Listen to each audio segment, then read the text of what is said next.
আপনারা কি পেয়েছেন? ওনাদেরকে একজন পেশেন্ট সুদীপ দেবনাথ নামে আনুমানিক 58 বছর বয়স, ওনাকে খয়েরপুর থেকে পাওয়া হয়ে গিয়েছিল। তো খয়েরপুরের যে ওইদিকে রানীর বাজার যে ফায়ার সার্ভিস স্টেশন আছে, ওনার কর্মচারীরা ওনাকে নিয়ে আসলেন। অ্যান্ড আসার সময় যখন নিয়ে আসেন আমাদের এজিএমসিতে, তো আমরা চেক করে দেখলাম he was already brought dead, in a brought dead condition due to a road traffic accident problem. এখন কি বাড়ির লোকজন আসছেন?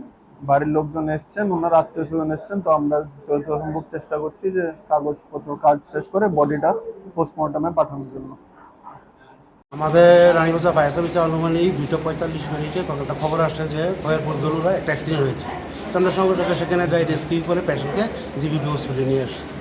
অ্যাক্সিডেন্টটা কীভাবে হয়েছে? এটা একটা আননোন ভেহিকেল আর একটা স্কুটির মধ্যে হয়েছে। গাড়িটা কি আটক করা গেছে? না, আটক করা গেছে।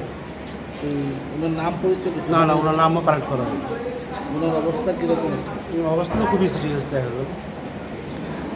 আপনারা কোন স্টেশন থেকে? Ranibazar fire service.